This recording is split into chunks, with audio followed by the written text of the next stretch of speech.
never really planned to become homeless. I never thought I would ever become homeless, you know, having a lot of drive, trying to strive as a kid and growing up. But I began to have some issues inside with depression, with alcohol, and didn't know what was going on, didn't have any answers, and just began to drift away from family and friends, not feeling well inside, you know, going outside here looking for some answers, couldn't find them, and just basically just kind of gave up and just drifted through, you know, through some cracks, fell through, and just wanted to disappear, and that's what I did. I just disappeared and found myself with no place to go.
My home is Texas, the great state of Texas, Austin, Texas.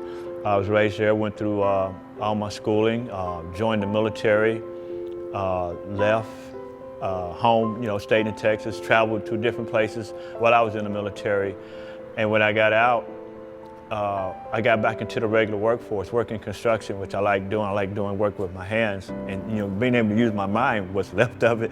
But it gave me a sense of accomplishment, you know, going to the military, getting that basic skill, but it all just seemed to go to the by the wayside, you know, because I wasn't stable enough to maintain the job. So as I became homeless, I didn't want to stay in Texas for the guilt and the shame that I was feeling. I didn't want anybody to see me that way. I didn't understand, but I knew that this wasn't life, and I didn't want to feel that way, and I didn't know what to do, and I didn't want to bring any shame on my family, and I didn't want to hear a lot of people saying, well, you used to be this, you used to be that. You know, trying to explain to them something about me is going on. I don't understand, you don't understand, so please don't judge me.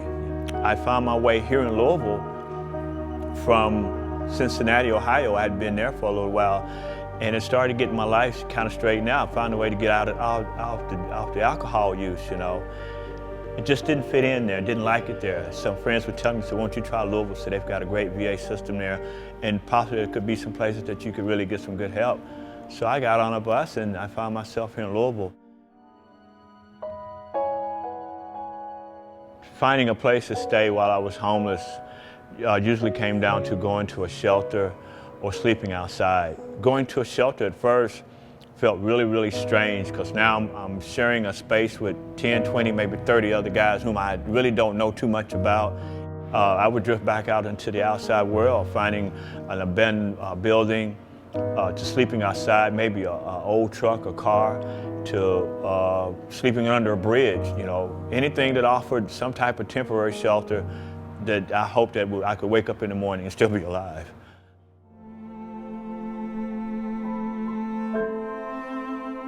When I got here at St. John, I began to see some hope. I began to feel some hope. because when you walk through those doors early in the morning, the staff is there bright and early, they're smiling, and they give you a sense of, we want you here. We're so glad that you made it through. Now let's see what we can do to help you. You know, they have a lot of compassion, a lot of love. Whatever's going on, rain, sleet, snow, hot weather, they're always here. And I needed that and I wanted that because I felt welcome, I felt needed, and I felt wanted. And, you know, and I'm happy about that. What they did was just basically have a heart to help somebody by providing a safe environment, a very safe environment, that where you could feel real comfortable, that you didn't feel any shame or guilt.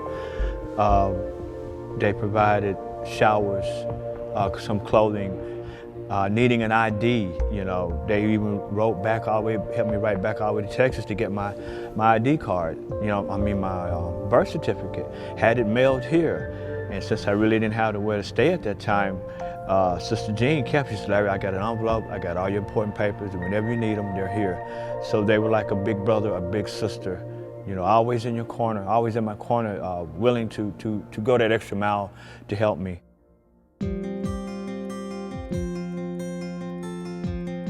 Miss Maria called me one day, she said, how would you like to come in and apply for a job here? And I said, well, of course, I couldn't turn it down, you know. To be able to have someone like to offer you a job after you come through those doors, raggedy, toe down, lost, you know, to see the potential in you and help build you up, to say, we love you, we trust you, we're gonna give you a shot, you know, because they were willing to help me.